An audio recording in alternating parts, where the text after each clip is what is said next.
ne le saviez peut-être pas, mais cet après-midi avait lieu le tirage au sort du 8e tour de la Coupe de France pour les clubs d'outre-mer.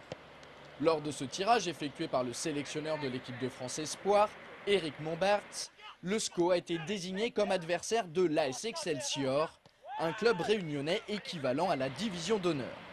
Les Angevins ne sont donc pas à plaindre, d'autant qu'ils recevront la formation des Dom-Tom au stade Jean-Bouin le dimanche 13 décembre prochain. Tout bénef. Pour se hisser à ce stade de la compétition et ainsi se donner le droit d'affronter l'AS Excelsior, les hommes de Jean-Louis Garcia ont dû sacrément ramer.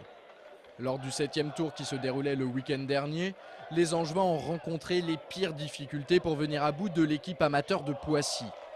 Incapables de faire la différence dans le temps réglementaire, ils ont dû avoir recours aux prolongations pour valider leur billet pour la suite de cette Coupe de France. Pas franchement rassurant, tout comme leur niveau de jeu.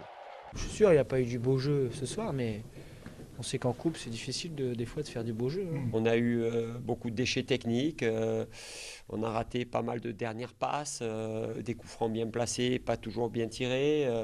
On a pris le poteau en première mi-temps. Donc voilà, on a conscience de tout ça. Conscient et surtout peu fier, comme en témoignent ces images d'Olivier Auriac et de Thomas Mieniel qui quittent le terrain la tête basse malgré le succès 1-0.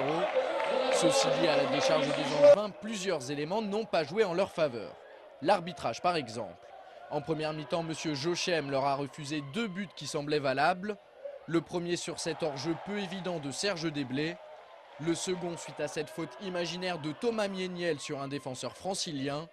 Avec 2 buts d'avance à la pause, la physionomie du match aurait certainement été différente, comme nous l'explique Olivier Piqueux. Je crois que si effectivement on marque les buts plutôt qui ont été marqués sont accordés, les 2 buts marqués, signalés, une pour faute et l'autre pour hors-jeu, je ne suis pas sûr que ce soit évident, aussi évident que ça. Je ne suis pas sûr qu'après le match ne se délie pas. Avec 2-0, l'équipe est obligée de sortir et puis nous après exploiter tranquillement une rencontre.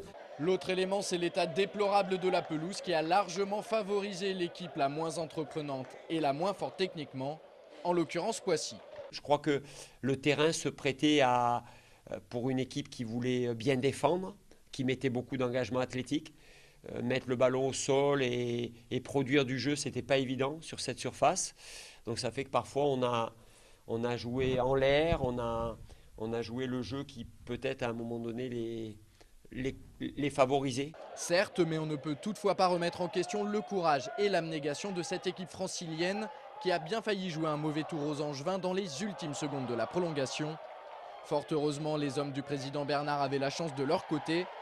Enfin, sur ce coup-là, puisque quelques secondes plus tard, une vilaine motte a empêché Anthony Modeste d'inscrire son second but de la soirée. Merci la barre transversale. C'est clair qu'un buteur ne devrait pas aimer ce genre de situation. Moi, ce que je vais retenir ce soir, c'est se louper, qu'avec motte ou pas motte, pour moi, c'est un loupé quand même. Parce que s'il y aurait eu 0-0, j'aurais eu loupé ce but. Je me serais voulu pendant un moment, je pense, parce qu'après, on ne savait pas si on allait gagner ou pas au pénalty. Au final, cette rencontre ne restera pas dans les annales. Le loupé d'Anthony Modeste peut-être. Et puis tout compte fait, les Ligériens ont rempli leur mission, à savoir poursuivre leur aventure en Coupe de France.